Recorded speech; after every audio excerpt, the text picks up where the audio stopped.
Hi അസ്സാം വലൈക്കും. Hasina pizza YouTube ചാനലിലേക്ക് ഏവർക്കും സ്വാഗതം. ഇന്നത്തെ വിഷയം നമ്മൾ കറിവേപ്പിനെ കുറിച്ചാണ്. കറിവേപ്പിൻ്റെ ഇലകൾക്ക് പുള്ളിക്കുത്ത് വീഴുക, ഇല മഞ്ഞളിച്ച് പോവുക, അതിൻ്റെ അടിയിലുള്ള പൂപ്പൽ ബാധ, ഇതിനൊക്കെയുള്ള അടിപൊളി ഒരു കീടനാശിനി എങ്ങനെ ഉണ്ടാക്കാം എന്ന ഒരു വീഡിയോയുമായിട്ടാണ് ഇന്ന് ഞാൻ വന്നിട്ടുള്ളത്.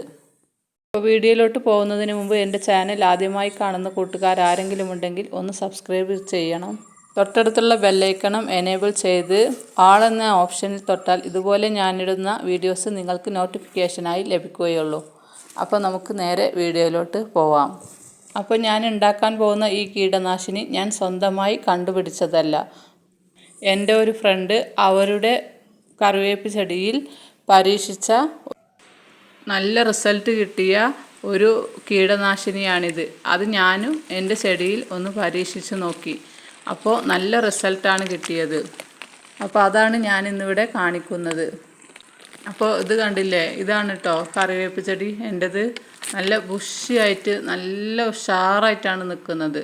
നല്ല തളിർപ്പുകളും എല്ലാം വന്ന് നല്ലൊരു വളർച്ചയാണ്. ഒരു കീടമോ കേടോ ഒന്നും ചെടിക്കില്ല. നല്ലൊരു കീടനാശിനിയാണിത്. ഇതിന് നമ്മൾ പുറത്തുനിന്ന് ഒന്നും വാങ്ങിക്കേണ്ട ആവശ്യമില്ല. നമ്മുടെ വീട്ടിൽ തന്നെയുള്ള സാധനങ്ങൾ വെച്ചിട്ടാണ് ഈ ഒരു കീടനാശിനി തയ്യാറാക്കുന്നത്. അപ്പോൾ ഇതാണ് കേട്ടോ എൻ്റെ ഫ്രണ്ടിൻ്റെ വീട്ടിലത്തെ കറിവേപ്പ് മരം. കണ്ടോ, വലിയ മരമായി പോലെയാണ് വളർന്നു നിൽക്കുന്നത്. ഇത് വേറൊരു മരമാണ്.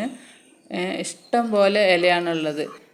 പിന്നെ താഴെ കൂടെ അതിൻ്റെ വേരിൽ നിന്നും ഇഷ്ടംപോലെ ചെടികൾ മുളച്ച് വന്നിട്ടുണ്ട് കേട്ടോ. സൈഡിൽ കൂടെ ഒക്കെ കണ്ടില്ലേ താഴെയൊക്കെ.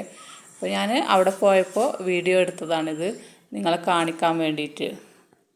പിന്നെ അവർ തോട്ടിക്കെട്ട് വളച്ചിട്ട് എനിക്ക് കുറച്ച് പറിച്ചൊക്കെ തന്നിട്ടോ കറിവേപ്പില ഇതുപോലെ.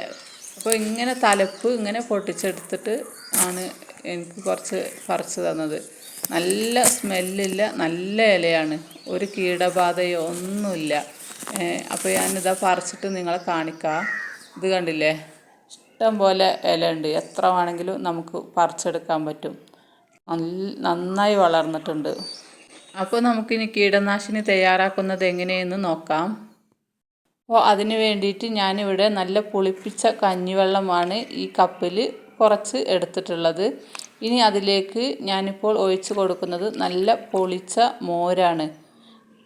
പിന്നെ അതിൻ്റെ കൂടെ അടുത്തതായി ഞാൻ ചേർക്കുന്നത് 1 ടീസ്പൂൺ മഞ്ഞൾപ്പൊടിയാണ്. ഇത് കണ്ടില്ലേ, ഇതുപോലെ. എന്നിട്ട് ഇത് മൂന്നും കൂടെ ഒന്ന് നന്നായി മിക്സ് ചെയ്തിട്ട് ഇതിൽ കുറച്ച് വെള്ളം ഒഴിച്ച് കൊടുക്കുന്നുണ്ട്. ഇനി ഇത് നന്നായി ഒന്ന് മിക്സ് ചെയ്യാം ഇതുപോലെ. എന്നിട്ട് നമുക്ക് ഇതൊരു ബോട്ടിലിലേക്ക് ഒഴിച്ചു കൊടുക്കാം. അപ്പോൾ ഇത് ചെറിയ ഡപ്പ ആയതുകൊണ്ടാണ്. ഇനിയിപ്പോൾ ഞാൻ ബോട്ടിലിൽ ഒഴിച്ചിട്ട് ബോട്ടിൽ ഫുള്ളായിട്ട് വെള്ളം ഒഴിക്കും. കണ്ടില്ലേ, ഇതുപോലെ. എന്നിട്ട് ഇത് നമുക്ക് ഒന്ന് അടച്ച് വെക്കാം. ഇപ്പോൾ ഞാൻ സ്പ്രേ ബോട്ടിലിന് പകരമാണ് ഈ ബോട്ടിലാണ് ഒഴിച്ച് കൊടുത്തിട്ടുള്ളത്. ഇതിൻ്റെ മൂടിയിൽ ഹോൾസ് ഇട്ട് കൊടുത്തിട്ടുണ്ട്. സ്പ്രെയർ ഇല്ലാത്തവർ ഇതുപോലെ ചെയ്ത് കൊടുത്താൽ മതിയാവും. എന്നിട്ട് നമുക്കിത് ചെടികൾക്കൊന്ന് നന്നായി സ്പ്രേ ചെയ്ത് കൊടുക്കാം. ഇതിൻ്റെ തണ്ടിലും ഇലയിലും എല്ലാം തട്ടുന്ന രീതിയിൽ നന്നായി സ്പ്രേ ചെയ്ത് കൊടുക്കാം. പിന്നെ ഇതിൻ്റെ സയൻസ് എന്താണെന്ന് വെച്ചാൽ ഈ കീടനാശിനിയിൽ ചേർത്തിരിക്കുന്ന മോര്, അതുപോലെ തന്നെ പുളിപ്പിച്ച കഞ്ഞിവെള്ളം ഇല്ലേ, ഇതെല്ലാം ഭയങ്കര സ്മെല്ലാണ്. ഇപ്പോൾ ഞാൻ നേരത്തെ പുളിപ്പിച്ച് വെച്ച കഞ്ഞിവെള്ളമാണ് ഇതിന് വേണ്ടി എടുത്തിട്ടുള്ളത്. നിങ്ങളിപ്പോൾ ഡയറക്റ്റായിട്ട് എടുക്കുകയാണെങ്കിൽ, പുളിപ്പിക്കാത്തതാണെങ്കിൽ ഇതെല്ലാം കൂടെ ഒന്ന് മിക്സ് ചെയ്ത് ഒരു 3 ദിവസം വെച്ചതിന് ശേഷം ഇതുപോലെ സ്പ്രേ ചെയ്ത് കൊടുത്താൽ മതിയാവും. അപ്പോൾ അതിന് ഒരു രൂക്ഷ ഗന്ധം ഉണ്ടാവും. അത് കീടങ്ങളെ അകറ്റി നിർത്തും. മെയിനായിട്ട് ഇതിലൊരു പുഴു വന്നിരിക്കും. അത് വന്ന് മുട്ടിട്ട് വിരിഞ്ഞ് അത് ഈ ഇലകളൊക്കെ നന്നായി കടിച്ച് തിന്ന് ഒരു തരി പോലും ഇല പെട്ടെന്ന് അത് ഇല്ലാതാക്കും. അപ്പോൾ എല്ലാവരും ഇതൊന്ന് ട്രൈ ചെയ്ത് നോക്കുക. നല്ല എഫക്റ്റീവായിട്ടുള്ള ഒരു കീടനാശിനിയാണിത്. അപ്പോൾ നിങ്ങളുടെ ചെടിയിൽ കീടബാധയുണ്ടെങ്കിൽ ആഴ്ചയിൽ ഒരു 2-3 പ്രാവശ്യമൊക്കെ ഇത് അടുപ്പിച്ച് അടിച്ചു കൊടുക്കുക. അപ്പോൾ പെട്ടെന്ന് അത് കീടങ്ങളെയൊക്കെ ഇല്ലാതാക്കും. നമുക്ക് ഈ ഇലകളൊക്കെ പെട്ടെന്ന് വലുതായി കിട്ടുകയും ചെയ്യും. ഇത് ശല്യം മാത്രമല്ല, ഇത് ഒരു നല്ലൊരു ഇമ്മ്യൂണിറ്റി ബൂസ്റ്ററും കൂടിയാണ് ചെടികൾക്ക്. ഈ കഞ്ഞിവെള്ളം, മോര് എല്ലാം, മഞ്ഞൾപ്പൊടി മനുഷ്യർക്ക് എന്ന പോലെ തന്നെ ചെടിക്ക് നല്ലൊരു വളർച്ചയും ഉണ്ടാവും. പിന്നെ നമ്മൾ കറിവേപ്പ് പൊട്ടിക്കുമ്പോൾ ഇതുപോലെ ഇതിൻ്റെ ഈ തലപ്പ് ഇങ്ങനെ പൊട്ടിക്കാൻ ശ്രമിക്കുക. അപ്പോൾ നമുക്ക് അതിൽ നിന്നും വേറെ നിറയെ ശിഖരങ്ങൾ വരും. ഇതൊക്കെ ഞാൻ മുമ്പത്തെ വീഡിയോയിലൊക്കെ പറഞ്ഞിട്ടുള്ളതാണ്.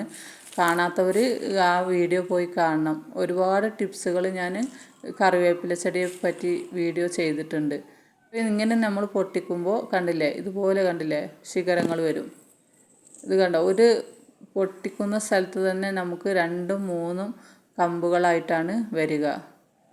ഇത് കണ്ടോ, ഇപ്പോൾ ഇവിടെ നോക്കിയാൽ നിങ്ങൾക്ക് മനസ്സിലാവും. കണ്ടില്ലേ, ഒരു ചുള്ളി നമ്മൾ മേലെന്ന് പൊട്ടിച്ചിട്ടിട്ടുണ്ടെങ്കിൽ അതിൽ നിന്ന് നമുക്ക് 3 ശിഖരങ്ങൾ വരും പുതിയതായിട്ട്. ഇപ്പോൾ മുകൾ ഭാഗമാണ് ഞാൻ കാണിച്ചത്. ഇനി താഴോട്ട് നോക്കി ഇത് കണ്ടില്ലേ, നമ്മൾ ഒരടിക്ക് വിട്ടിട്ട് ഇതിങ്ങനെ ഹൈറ്റ് വെക്കുമ്പോൾ ആണ് നമ്മളിത് തലപ്പ് പൊട്ടിച്ച് കൊടുക്കുന്നത്.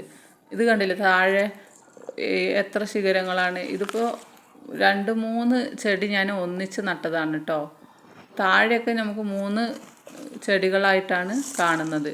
അതിൻ്റെ മുകളിൽ പൊട്ടിക്കുമ്പോൾ വേറെ നിറയെ ശിഖരങ്ങൾ വന്നാണ് ഇതുപോലെ ബുഷിയായിട്ട് നിൽക്കുന്നത്. മുകൾ ഭാഗം ഒരുപാട് ഹൈറ്റ് വെക്കാതെ നമ്മൾ പൊട്ടിക്കാതെ അങ്ങനെ വിട്ടിട്ടുണ്ടെങ്കിൽ അത് അങ്ങനെ പൊങ്ങി പോകും മേലേക്ക്. പിന്നെ ഇതിൻ്റെ അടിയിൽ കണ്ടോ, പുതിയ ചെടികൾ വേരിൽ നിന്നും പൊട്ടി മുളച്ച് വരുന്നുണ്ട്. പിന്നെ ഇത് അതുപോലെ തന്നെ വേറൊരു ചെടിയാണ്. കണ്ടില്ലേ, നല്ല ഉഷാറായിട്ട് തളിർപ്പുകളൊക്കെ വന്നിട്ടുണ്ട്. ഇത് 3 ചെടിയൊന്നുമില്ല, ഇത് ഒരേ ഒരു ചെടി മാത്രമാണ് കേട്ടോ. ഇതിൻ്റെ അടിയിൽ കണ്ടില്ലേ, ഒറ്റ കമ്പാണ്. അതുപോലെ തന്നെ വേറൊരു ചെടിയാണിത്. ഇതെല്ലാം നല്ല ബുഷായിട്ടാണ് കേട്ടോ. ഇഷ്ടം പോലെ ഇലകളും തളിർപ്പുകളും ചില്ലകളും എല്ലാം ഉണ്ടായിട്ടുണ്ട്. പിന്നെ പറയാനുള്ളത്, ഇതിൻ്റെ ചുവട് ഇളക്കിയിട്ട് 1 മാസത്തിൽ 1 വട്ടെങ്കിലും നമ്മൾ എന്തെങ്കിലും വളം ഇട്ട് കൊടുക്കുക. അതുപോലെ തന്നെ ഇറച്ചി കഴുകിയ വെള്ളം, മീൻ കഴുകിയ വെള്ളം എല്ലാം ഒഴിച്ചു കൊടുക്കാവുന്നതാണ്. സ്ലറികൾ, കിച്ചൺ കമ്പോസ്റ്റ്, കരിയില കമ്പോസ്റ്റ്, ചാരം ഒക്കെ വളരെ നല്ലതാണ് കറിവേപ്പിന്. പിന്നെ കഞ്ഞിവെള്ളം പുളിപ്പിച്ച് ചുവട്ടിലും നമുക്ക് ഒഴിച്ചു കൊടുക്കാവുന്നതാണ്. അപ്പോൾ നിങ്ങളും ഇതുപോലുള്ള കീടനാശിനികളും വളങ്ങളും ഒക്കെ ഉപയോഗിച്ച് കറിവേപ്പ് ചെടി നട്ടു വളർത്താൻ ശ്രമിക്കുക. പിന്നെ ഇത് എങ്ങനെ നടുന്ന രീതിയും വേര് പിടിപ്പിക്കുന്ന രീതിയും ഒക്കെ ഞാൻ വീഡിയോ ചെയ്തിട്ടുണ്ട്. ഇതിൻ്റെ മുന്നേ ഒരുപാട് വീഡിയോ അപ്ലോഡ് ചെയ്തിട്ടുണ്ട്. കാണാത്തവർ അതൊക്കെ പോയി കാണുക. അപ്പോൾ ഇത്രയൊക്കെയുള്ളൂ നമ്മുടെ ഇന്നത്തെ വീഡിയോ ഇഷ്ടമായെങ്കിൽ ഒന്ന് ലൈക്ക് ചെയ്യുക. ഉപകാരപ്രദമായെങ്കിൽ സബ്സ്ക്രൈബ് ചെയ്യുക. കൃഷി ഇഷ്ടപ്പെടുന്ന കൂട്ടുകാരിലേക്ക് ഷെയർ ചെയ്യുക. നാളെ വീണ്ടും മറ്റൊരു വീഡിയോയുമായി വരുന്നതുവരെ എല്ലാവർക്കും ബായ്. അസ്സലാമു അലൈക്കും.